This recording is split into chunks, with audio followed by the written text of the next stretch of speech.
จนละติน้องจึงเมื่ออายขาดอายเกินเงินทองของใส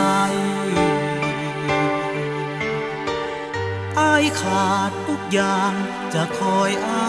ใจน้องจึงเปลี่ยนไปหันไปเป็นของคนอื่นอายบุญบ่ถึงดอยหัวนา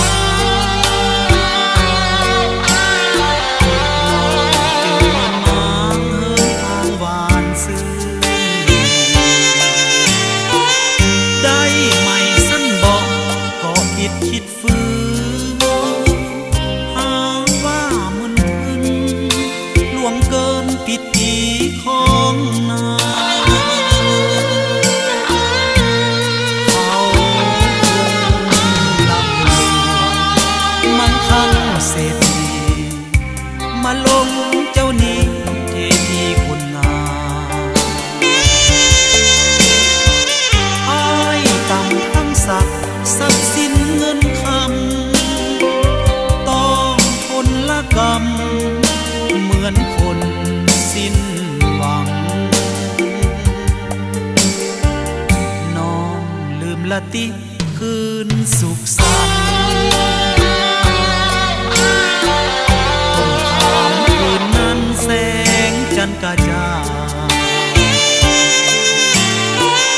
ไอ้กอดไอ้จูบลูกไล่นวลนาไผ่คำควรทางบ่ลืมสัญญา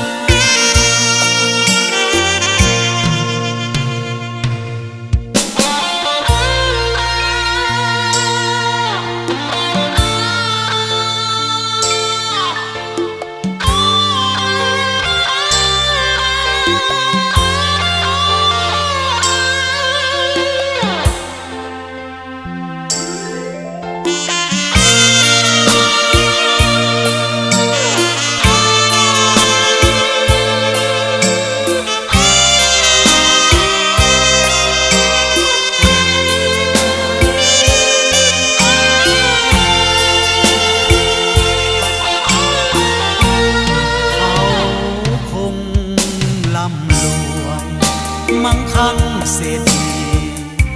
มาลงเจ้านี้เทพีคนงามอ้ายต่ำทั้งศักดิ์สินเงินคำต้องทนละกรรมเหมือนคนสิ้นหวังน้องลืมละติคืนสุขสันต์